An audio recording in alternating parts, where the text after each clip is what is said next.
તો અન્ય એક મહત્વપૂર્ણ સમાચાર તેની પર નજર કરી લઈએ અને અપડેટ આપને આપી દઈએ તો સાબરકાંઠામાં પાણીના ધસમસતા પ્રવાહમાં કપલ ફસાયું હોવાના સમાચાર મળી રહ્યા છે।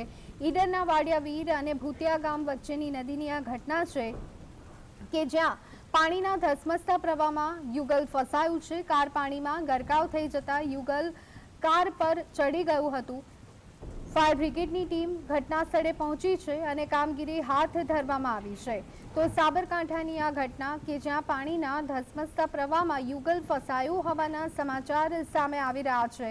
ખાસ કરી અને આ યુગલ ધસમસતા પાણીના પ્રવાહમાં ફસાયું છે ત્યારે ફાયર બ્રિગેડ દ્વારા અત્યારે હાલ બચાવ કામગીરી હાથ ધરવામાં આવી છે। પરંતુ આપ જોઈ શકો છો કે ધસમસતો આ પ્રવાહ છે ત્યારે અત્યારે હાલ આ યુગલ ફસાયું હોવાના સમાચાર સામે આવી રહ્યા છે।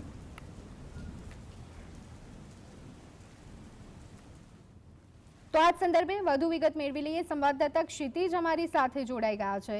ક્ષિતિજ, ધસમસતા પાણીના પ્રવાહમાં યુગલ ફસાયું હોવાના સમાચાર, શું વિગતો?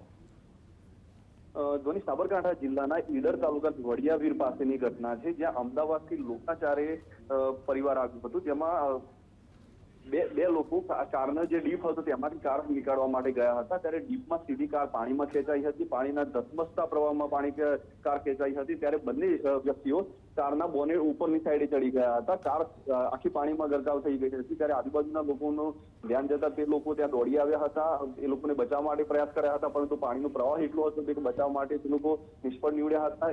Idar fire brigade, Vadali fire બ્રિગેડને જાણ કરાઈ હતી અને બાદમાં હરણાવ જળાશયમાંથી પાણી બંધ કરવામાં આવ્યું હતું। પાણીનો જે આવરો હતો તે ઘટાડવામાં આવ્યો હતો અને ત્યારબાદ તે લોકોનું રેસ્ક્યુ હાથ ધરવામાં આવ્યું હતું। આ બંનેને હાલમાં પાણીમાંથી બહાર કાઢી દેવામાં આવે છે। જો કે કાર તો પાણીમાં જ પેલી છે પરંતુ બંને લોકોનો જીવ બચતા સ્થાનિક લોકોએ પણ રાહત અનુભવી હતી।